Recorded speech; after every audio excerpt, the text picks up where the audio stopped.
जो बैरिया टाउन रावलपिंडी है इसका एनओसी भी कैंसिल होने जा रहा है, ये भी फ्रॉड के ऊपर बना हुआ है, इसमें क्या सदाकत है? आपको पता चलेगा कि एक ही ऑनरशिप दोनों जगह पे लगा के 2 एनओसीज ले ली गई। मलक रियाज पैसे नहीं देगा अगर, तो मलक रियाज की जितनी भी यहाँ पर जिस किस्म की भी जायदाद और सारी चीज़ें हैं वो जब्त कर ली जाए। अब आप बताइए कि बैरिया टाउन ने अपने आप को डिफ़ॉल्ट करने के लिए एक ऐसी चाल चली है कि बैरिया टाउन के पाकिस्तान में जितने भी अकाउंट्स हैं उन अकाउंट्स में इसने तमाम अकाउंट से पैसा निकाल के उसने पे ऑर्डर्स बना लिए हैं। ये एक ऐसा फ्रॉड है जो मेरे ख्याल से पाकिस्तान की जदीद तारीख का या जदीद दुनिया की तारीख का एक अजीमुशान फ्रॉड है जो मलिक रियाज महाराज ने किया है। आदाब दोस्तों, अपने YouTube चैनल में आपको खुशामदीद कहता हूं। और बैरिया टाउन कराची का कैंसिल होना एनओसी, ये हमने आपके साथ ख़बर शेयर की। और उससे पहले बैरिया टाउन पेशावर के ख़िलाफ़ जो सारी सूरत हाल थी वहाँ पे जिन्होंने कौमी सा खेल के साथ किया, वो सारा फ्रॉड, वो सारी चीज़ें मैं आपके साथ शेयर कर चुका हूँ। मेरे YouTube चैनल पे वो सब चीज़ें मौजूद हैं। और मेरे ख्याल से मैं ये कोई क्रेडिट नहीं लेना चाहता, लेकिन सबसे पहले मैंने ही रिपोर्ट करना शुरू किया। अभी बैरिया टाउन रावलपिंडी के हवाले से एक बहुत बड़ा फ्रॉड, एक बहुत बड़ी 2 नंबरी जो है वो रिपोर्ट हुई है। और उसमें फ़राह आसिफ साहबा हमारे साथ मौजूद हैं। इनसे बात करते हैं कि इसका जो एनओसी है इसमें कितनी सदाकत मौजूद है। आपको खुशामदीद कहता हूँ आज के व्लॉग में। कैसी हैं आप? वालेकुम अस्सलाम, आप खैरियत से हैं? जी शुक्र अल्हम्दुलिल्लाह। अच्छा, ये अब एक कुछ साफ़ती हलकों में ख़बर गर्दिश कर रही है कि जो बैरिया टाउन रावलपिंडी है इसका एनओसी भी कैंसिल होने जा रहा है, ये भी फ्रॉड के ऊपर बना हुआ है, इसमें क्या सदाकत है? बिल्कुल जी, देखिए आरडीए एक डिफरेंट इदारा है और सीडीए एक डिफरेंट इदारा है। दोनों इदारों का आपस में कोई किसी किस्म का मैच नहीं है। अब देखिए बैरिया टाउन ने हर जगह 2 नंबरी दिखाई है।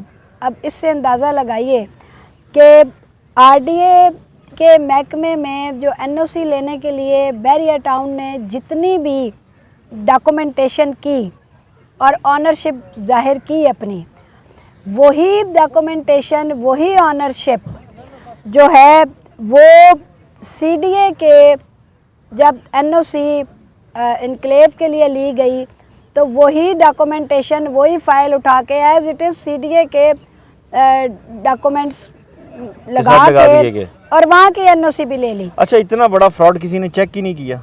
जाहिर है जब पूरी की पूरी इंतज़ामिया उसके हाथों पे खेलेगी तो फिर कौन चेक करेगा? आप देखिए कि जो चेक करने वाले हैं वही उसका साथ देंगे तो फिर कैसे होगा? मैं कमिश्नर साहब, जो पिंडी के कमिश्नर हैं लियाकत अली चट्टा साहब, ठीक है, चट्टा साहब, उनसे मैं अपील करती हूँ कि वो एनओसी के तमाम डॉक्यूमेंट्स, पूरी फाइल जो है वो आरडीए जो सीडीए है उसकी तमाम फाइल जो है उसके साथ चेक करें। आपको पता चलेगा कि एक ही ऑनरशिप दोनों जगह पे लगा के 2 एनओसीज ले ली गई। अच्छा, इसमें अब ये खरबों रुपए का इन्वेस्टमेंट है, खरबों डॉलर्स की इन्वेस्टमेंट है। अगर ये एनओसी कैंसिल हो जाता है तो फिर लोग किधर जाएंगे? जो इन्वेस्टर्स हैं वो किधर जाएंगे? जो वहाँ रिहायशी हैं वो किधर जाएंगे? देखिए एनओसीज जो है वो महकमों का काम है कि वो तमाम चीज़ों को कंप्लीट चेक करके फिर वो इशू करें। हम ये कहते हैं कि जिन लोगों ने अपनी इन्वेस्टमेंट की है उनका तो कोई कसूर नहीं है, ठीक है, उन्होंने अपनी सारी ज़िंदगी की जमा पूंजी, क्योंकि महकमों ने उन्हें एनओसी दी है बिल्कुल, दे के तो उसके बाद उन्होंने इन्वेस्टमेंट की है। अब ये है कि महकमों का काम ये है कि अगर उसमें कोई वायलेशन हुई है लॉ की या किसी चीज़ की, उसका उसका जो इम्पैक्ट है वो मलिक रियाज पे डालें, ठीक है। वो तो क्या मलिक रियाज देगा पैसे लोगों को? मलिक रियाज पैसे नहीं देगा अगर, तो मलिक रियाज की जितनी भी यहाँ पर जिस किस्म की भी जायदाद और सारी चीज़ें हैं वो जब्त कर ली जाए। अभी तक उनके ऊपर 1000 अरब रुपए का जुर्माना हुआ है। पिछले दिन उन्होंने एक फेक खबर चला दी कि जी बैरिया को हम डिफ़ॉल्ट करने जा रहे हैं। उन्होंने अपने जो सहाफ़ी थे उनके ज़रिए ये खबर चलवा दी। जैसे ही उनके ऊपर जुर्माना अनाउंस हुआ वो तो इस तरह की गेम कर देंगे, जी हम डिफ़ॉल्ट हो गए, फिर क्या करेंगे? जी मैं वो भी आपको बता देती हूँ, क्योंकि मैं ख़ुद भी एक्स बैंकर हूँ और मुझे बैंक के तमाम चीज़ों का आइडिया है। मैं एमिरेट्स इंटरनेशनल में होती थी। अब आप बताइए कि बैरिया टाउन ने अपने आप को डिफ़ॉल्ट करने के लिए एक ऐसी चाल चली है कि बैरिया टाउन के पाकिस्तान में जितने भी अकाउंट्स हैं उन अकाउंट्स में इसने तमाम अकाउंट्स से पैसा निकाल के उसने पे ऑर्डर्स बना लिए हैं। और उसका हिडन रखने के लिए एक तरीका ये होता है कि अगर किसी के अकाउंट में 1 अरब रुपए पड़ा हो और वो पे ऑर्डर बना ले तो वो 1 अरब रुपए बैंक के अकाउंट में चले जाते हैं, वो उसके अकाउंट जो है वो एम्प्टी शो होता है। तो अब ये बताइए कि ये तरीक़ाकार बैरिया टाउन ने पिछले 4 से 6 महीने में 4 महीने में ये गेम खेली है कि उसने अपने तमाम जो उसके 100 के हिसाब से पूरे पाकिस्तान में मुख्तलिफ बैंकों में अकाउंट हैं, उन अकाउंट से उन लोगों ने अपने ही जानने वालों के नाम पे ऑर्डर्स बना के उनको अपने सेफों में रख लिया है। अच्छा, कोई नैब कोई FIA नहीं है इसको इन्वेस्टिगेट करने क्यों वाला, नहीं इसको करने देखने वाला? वाला? आप जाके उसकी इन्वेस्टिगेशन करें, आपको पता चल जाएगा कि ये जो है वो पे ऑर्डर्स यूज़ हुए हैं या नहीं हुए।